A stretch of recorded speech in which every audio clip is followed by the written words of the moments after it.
let's enjoy ourselves. Thanks for listening. Like I said many times before, the podcast thing has been a nice part of just becoming a better person and getting better and being as best as we can be, both me and Matt, and it's helped at my day job also. So we're going to keep the show rolling. So thanks for listening. We're going to take a quick break and then we'll get into predicting the fights tonight. Talk a little bit of NBA and talk a little bit more of just some of my favorite parts of the fights tonight, what to look out for, expectations, predictions, and then we'll just do a quick algorithm at the end. Sound good? All right. We'll be right back.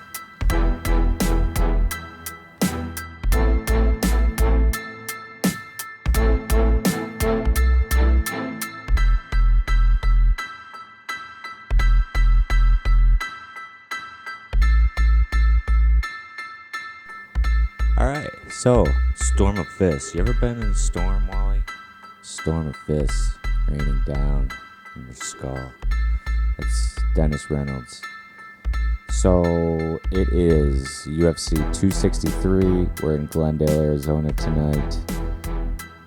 Izzy, Israel Adesanya versus Martin Vittori from Italy. He's probably one of the top fighters out of Italy of all time, I would think. And then we have Figueiredo versus Moreno. That should be good. I don't usually get into the little guys because they just don't have the power. They don't have the power that the big fighters have. But then we have Leon Edwards, who had a no decision versus one of the other fighters on the pay-per-view, Muhammad. We have some semblance of Nate Diaz returning. That should be interesting. Who knows? He might be completely scrambled eggs, but he's always a treat. He'll probably bust his eye open in the first 30 seconds. Maya versus Muhammad. That should be good. I know a lot of people have been talking about Maya. I believe there's more than one of them. No, that is him, Damian Maya. So he's 6'1", 170. They're going welterweight. Muhammad, I watched him fight versus Edwards, and he got his eye poked, which is odd. 6'2" versus 5'11". Muhammad's tough. He throws at 170, 5'11", 170. But he throws some big fists. He took a couple big shots in the fight that I watched of him. And then we have... Oh, yeah. I was checking this out. In the light heavyweight division, we have Jamal Hill, who is 8-0. And a dude from Iceland, which is always interesting. Oh, Scotland, not Iceland. Scotland from the Scottish Hit Squad. 6'3", 205. Paul Craig. That should be fun. That guy, he's got a few wins in a row. 6'3", 205. But that's a light heavyweight versus 6'4", 205. So I don't know. I figured we'd walk through them pretty quickly and pick them. Because that's a decent card, I say. That's a decent card. I was watching, before we fight them, just a couple of notes around fighting world. We'll pick the fighters. We'll pick the fights right after this, but we'll just do a quick Tryin times spew of what I've been seeing in the fight game. So obviously Izzy versus Vittori, that'll be fun. They were selling that pretty good during the pay-per-view. During the pressers, they were going at it a little bit. But Vittori, I call him Voorhees because the one fight I did watch of him, he totally busted his face open and his lip was like purple and he looked like Jason Voorhees. Izzy's always a treat. He is tactical, he's smart, he's funny, he's a dancer, he's kind of like a Yu-Gi-Oh character. I don't think I've ever even watched Yu-Gi-Oh, But that should be an exciting fight. We'll pick it after this. But outside of that, Shane O'Malley had some quotes recently, which I found to be kind of interesting. He was saying something about the Paul brothers. He was inspired by the Paul brothers, and he wants to train with them ahead of the Woodley fight. So it's kind of cool seeing some of these. I think it's cool anyway to see some of these fighters stand up for what the Paul brothers have done, because hey, you can hate them for whatever reason you hate them for, but they inspire. And the so O'Malley had a couple of cool things to say. He said, "I love it. I'm inspired by them. When I got into the UFC, into fighting, I wanted to be an entertainer. That's kind of the title I wanted to be known. Kind of like the title I wanted to be known," O'Malley said to the Schmo. "I want to be an entertainer. My form of entertainment is fighting. These guys are entertainers in the industries, and they're coming over and just entertaining in boxing. I love it. I'm a huge fan of Jake, huge fan of Logan." So not a lot of people are huge fans of Shane O'Malley. He's pretty weird and crazy, so wouldn't be surprised to hear a lot of people just be like, "Oh, fuck that kid too. He's an idiot." But O'Malley's good. He does have one loss, even though he tries to act like he doesn't. But he's a pretty crazy good fighter. Love O'Malley. Another warrior. Deserves to be mentioned on the Tryin times. But hey, I thought that even if Logan did get knocked out possibly during that one shot, he did pretty good. He hit the eye of the tiger. Thought he was...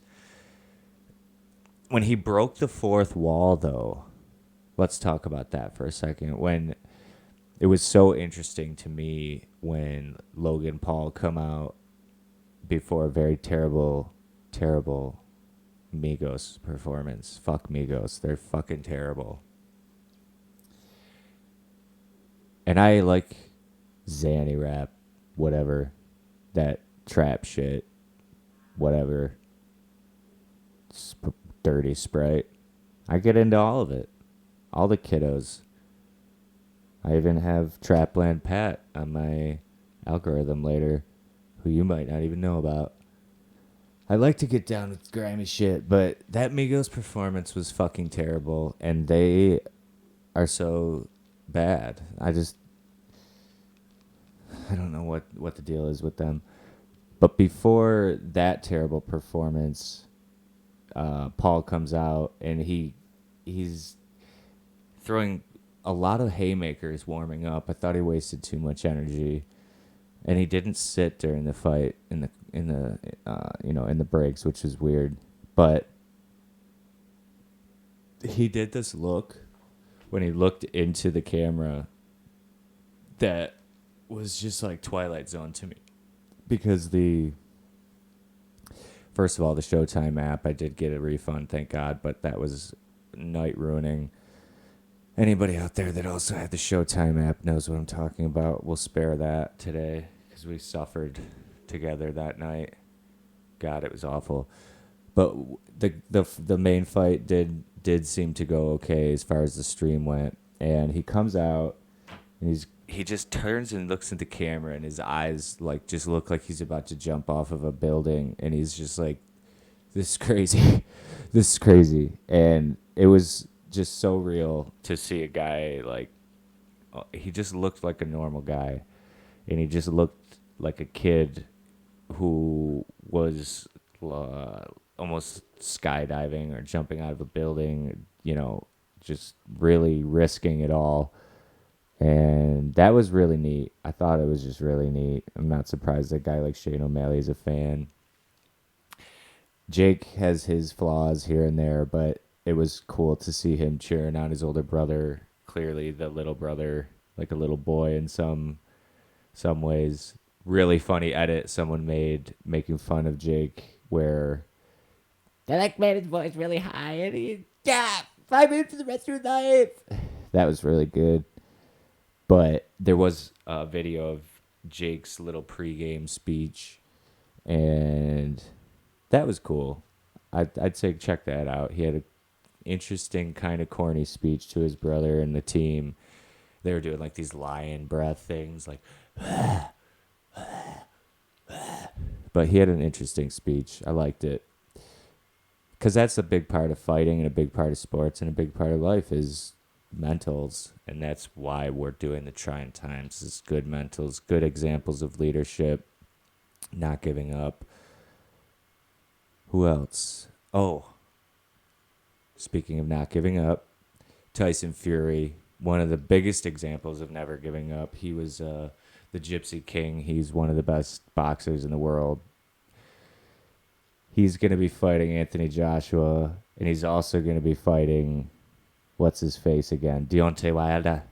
So he's just getting after it. Apparently, Tommy Fury, his little brother, is a boxer. He might fight Jake Paul. I don't know. He looks like more of an Instagram model than anything. But Fury, way down on weight. He still has his little gut kind of thing going on. But he looks good, faster than he's ever been. I wonder if it's going to cost him any power during any of his next coming matches. I believe he's got Joshua first, and then he's going to take on Wilder again. But he might end up getting into like pro wrestling or something. Who knows? But Wilder is coming back with a vengeance also, and he swears that Tyson Fury still had something in his gloves, and that's why he got knocked out.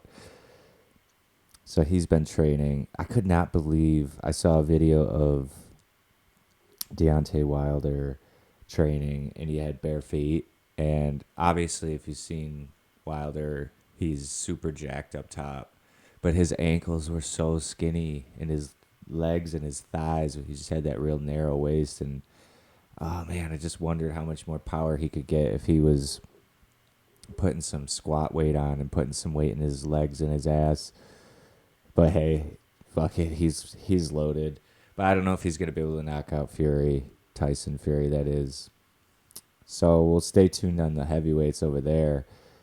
But, yeah, Tommy Fury supposedly going to fight Jake Paul, but Shane O Malley wants to help Jake train for Woodley, which is interesting. We'll have to stay tuned there. So, all right, let's pick these fights real quick. Oh, by the way, in the prelims, keep an eye on Ben Dober, Dober.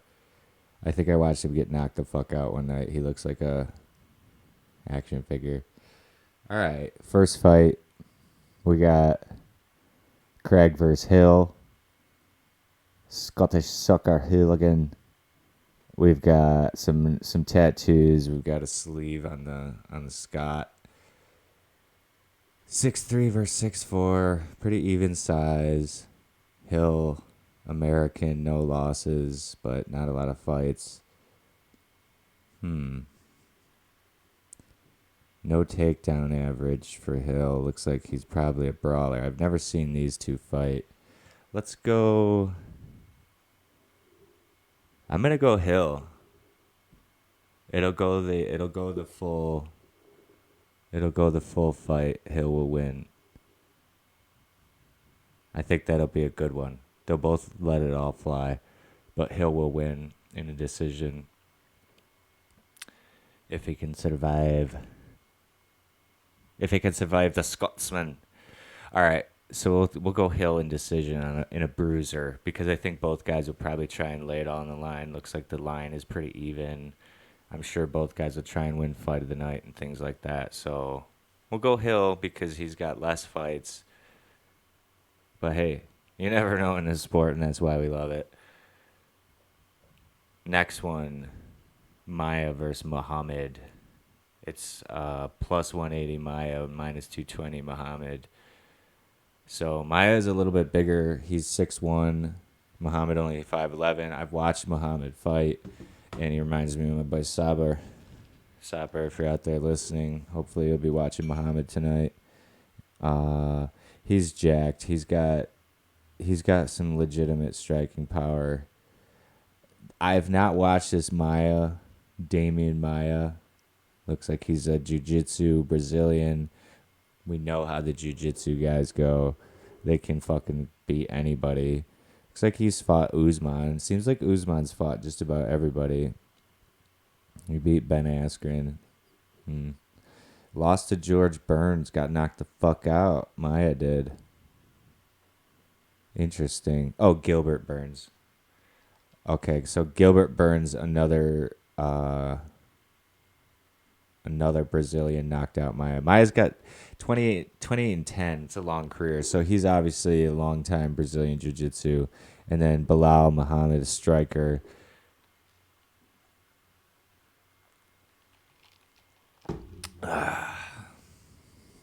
Jiu-Jitsu guys are crazy. I want to go with Muhammad. He's my boy.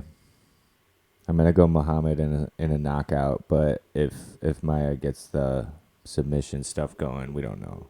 Takedown average. It's like Muhammad can take down also, though. I go Muhammad TKO. Diaz Edwards. You know I want to pick Nate, but he can't be still fighting. He's got to hang it up. I hope that Diaz wins, but I'm gonna definitely go Edwards here. Hey, look, Diaz is fun, but his meat above his eye is gonna start leaking red water immediately. He's gonna start talking shit and take hits to try and get himself psyched up, but he's got scrambled eggs up top. I just don't think he's got the power anymore. He looks like the old guy at a party. Kind of like they got to take care of their bodies, and some guys do and some guys don't. And he smokes a lot of weed. For sure, he gets after it in parties too. He doesn't look great. I gotta go Edwards. Possible TKO.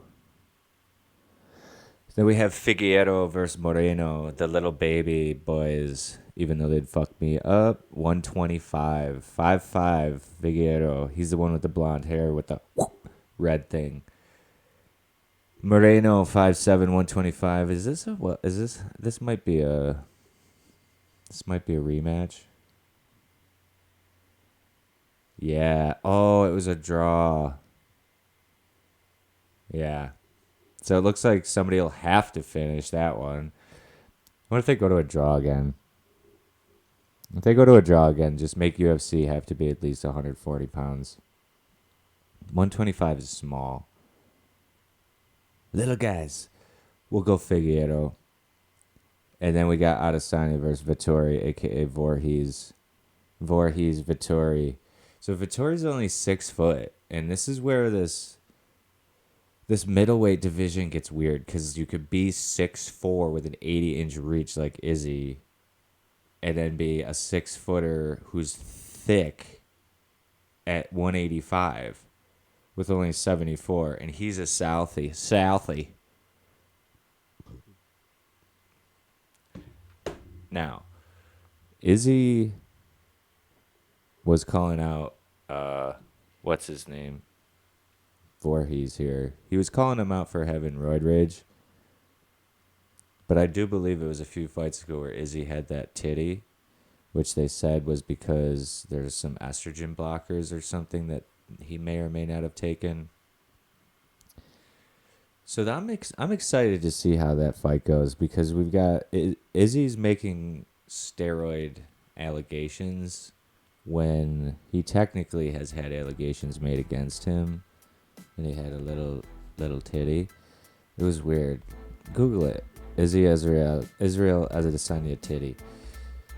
But he's really tactical and a master. I gotta hand it to Izzy. I like him a lot. I think he's gonna take it. He'll probably knock this kid the fuck out. Maybe a kick. He's gonna do it however he feels like it. He'll have to keep his mouth and his jaw shut. Make sure he doesn't get clapped. But I gotta take Izzy, probably in the second or third. And that's Storm of Fists. So we'll get out of here. We'll come right back with some NBA and the algorithm, and then we're done. So thanks for listening, but you got to listen a little bit more. We'll be right back.